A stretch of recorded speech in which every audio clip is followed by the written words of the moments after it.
Okay, College2Corporate.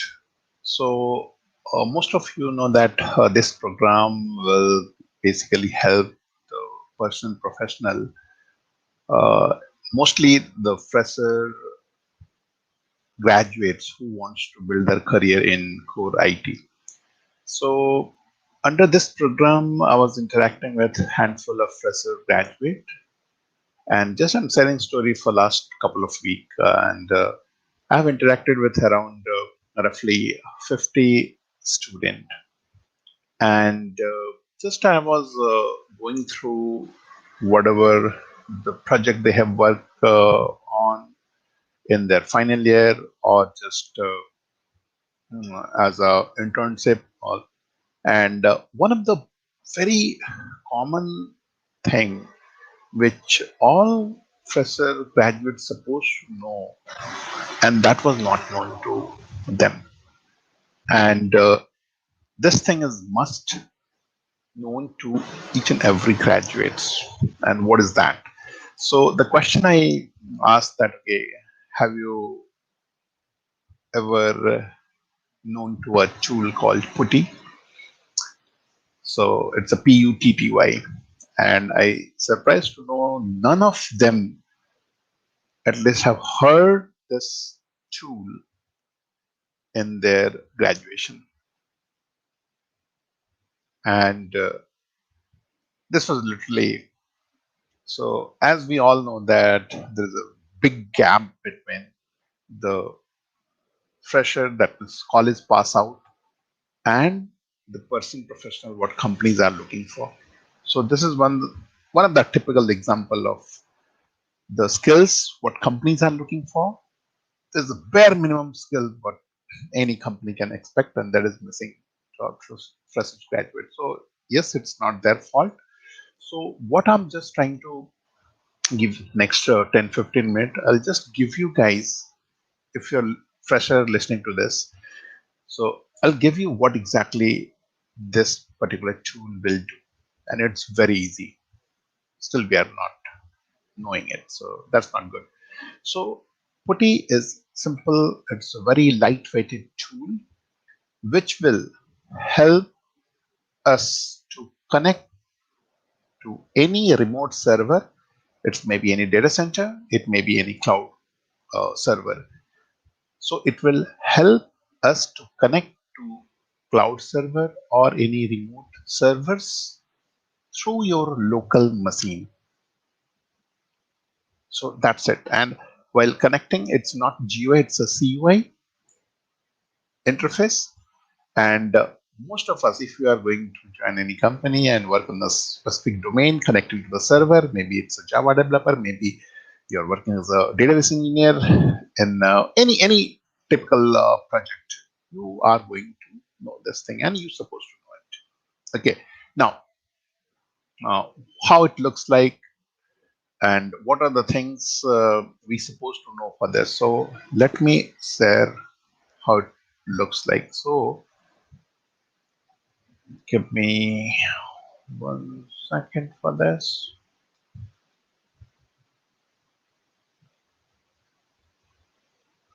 So hope you are getting my screen.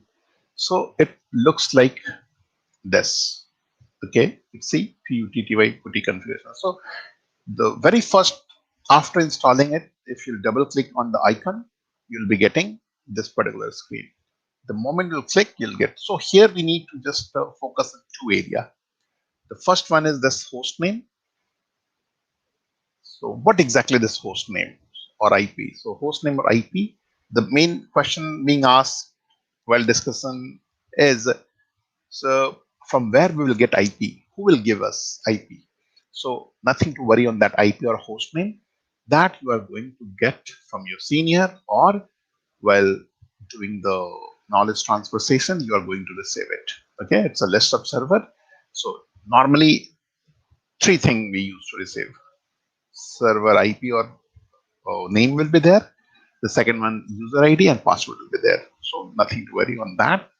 Now I'm just going to share one of the IP I have just to show. So this is the IP. Now, after giving this, nothing else we have to do right now. We have to give the name. So this is the alias name, or you can say this is name which is convenient for you. You can put it. Now, sir, any example or what should be the, the standard? So standard is here we use to give the name based on the application, based on the type of server we have. So I'm just giving here SHA test. You can give anything, but as I mentioned, depend on the project application which is running on that server, that name we can give. Now, after that, what to do? After that, I'm assuming, not assuming, I'm just going to connect this into the server, and that server is basically on cloud. So just for FYI, if you want to connect to the cloud server, one more file you need to configure. And that file is, again, it's a very common, it's the PPK file. Again, from where you'll be getting from your senior, or somebody will help you with that. Okay, so again, I'm just assuming you guys are just fresher, maybe final year, maybe third year, or just want to build your career into IT. So it's in between. Now, if you are connecting to cloud, what you supposed to have one file, as I mentioned, the .ppk file. I'm just repeating it, and that file you have to keep handy somewhere. And what next? Next is you have to select in this SSH, and under that there is auth. Now you can say why we are doing this. This is the default setting we have to do it. Okay. Now under that, the moment we will click on auth, you'll be getting this browse option. You have to click on browse, and you'll be getting that ppk file. I already mentioned from where we will get it. Okay. So you have to choose this. What else? You have to go back into the session and just simply save it. And that's it. Once we are done with this, as I mentioned, that SHA test, we have given the name, and after that, you have to click on open. The moment you'll click on open, it will ask for user ID and password. Just let me click on this and I'll share with you. So let me share. You are not able to see right now. So again, let me share it. So hope you all are getting it. And see, it looks like this one. So user ID and password. Again, the next question, from where we will get it. As I mentioned, it is there in the Excel sheet, or your senior will help. Now, we know, means I personally know what is the username and what is the password. Give Oracle, it can be any ABC name or any name based on company standard. Okay, and that's it. Now think, it took hardly 5 minutes. What do you think? Is it very tough? No, right? It's very easy. Still, we don't know. It's not the complex thing, but nobody is here to help us to understand this thing as a fresher. And this is such an important part. Each and every person, maybe fresher, maybe experience, we all are using in the industry, the day-to-day activity wise. Okay. Now, though we are discussing here, let me share one more thing. Just like in Windows server, if somebody will ask, okay, can you please check the load of this server, Windows server? What we used to do normally, we used to go to Task Manager, and it will be showing us all the CPU, RAM, the disk, mainly the CPU and RAM. For this, we can just check differently. So we will come to know the load on Windows Server, whether which program is taking more CPU or more memory and all those kind of things. But the same question, suppose you join one company and your boss asks, or you are just giving campus recruitment, one interview you are giving, and somebody from the recruitment team asks you, saying that, okay, can you please help me to check, suppose one Unix server is there, and you want to check the load of the server. Can you please help me to check? And after listening the question, it's a blank. Now you're going to see the answer. You connect it to server, and after connection, you have to simply type one command, and that is stop. And this top again, a lot of confusion is there. What this, so many things are there.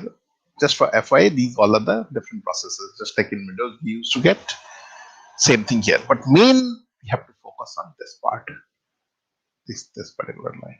Like, okay, first it is showing. See, at least you all will able to see here. It's a CPU percent CPU. So it's right now nothing is running. So it's 100% idle.